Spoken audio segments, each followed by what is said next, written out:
Treasury Department easing its requirements for Fannie Mae and Freddie Mac so that the companies won't need to shrink their mortgage portfolios. But Fannie and Freddie are also tightening credit guidelines for mortgage applicants.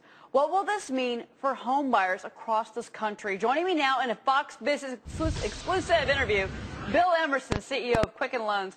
Bill, great to talk. I was so excited I couldn't even get your name out of my mouth today. These guidelines are, if you look at them, they're a little concerning because you've already got a weak housing market. Some are saying this could really crush the housing market in 2010. What do you say?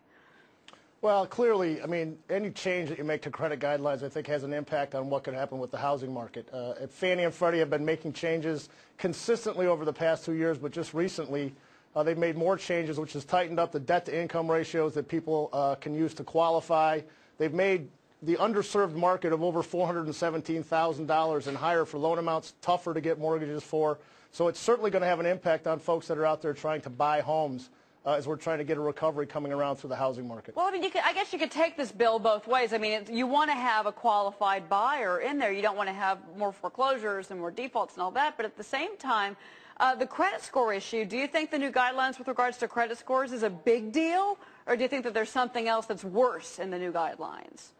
Well, I think credit score is a big piece of it. And by the way, it's not just Fannie and Freddie. FHA are tightening their guidelines as well. FHA is increasing the down payment. They're raising credit scores. So today in the marketplace, if you have a credit score below 640, it becomes very, very difficult for you to get a mortgage.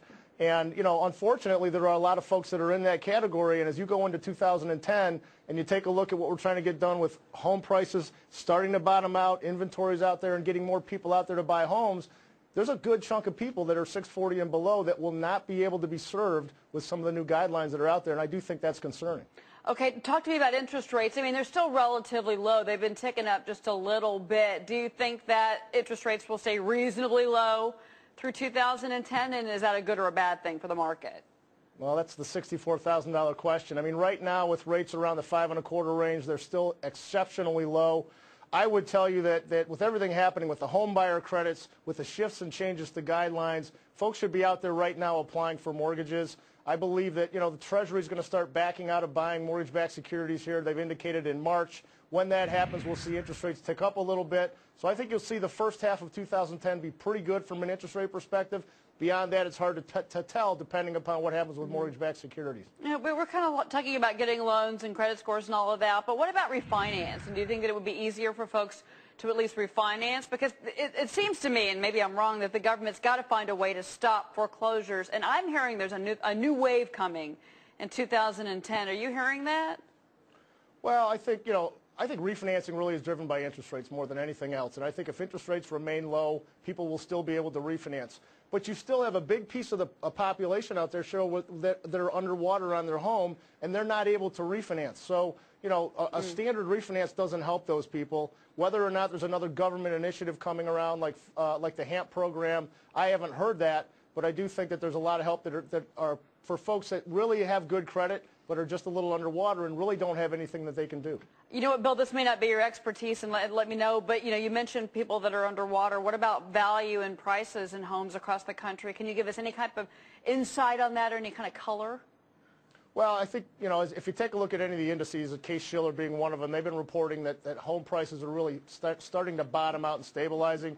There are probably some pockets of the country where you'll still see a little bit more of a decline. But you're starting to get to the bottom, and so really now what you need to be able to have people out there transacting and buying the homes that are on the market so you can start to see a slow uptick in home prices. And qualification and interest rates are two important things for that to happen. Yes or no, Bill? Is commercial real estate as bad as everybody makes it sound right now? Well, we are not involved in commercial real estate, so I can't comment specifically on that, but everything I'm hearing, commercial real estate is not in a very good place. I thought you might have some perspective on that. Bill Emerson, the CEO of Quicken Loans. Bill, thank you very much. Great stuff, sir. Happy New Year. Thank you. You too.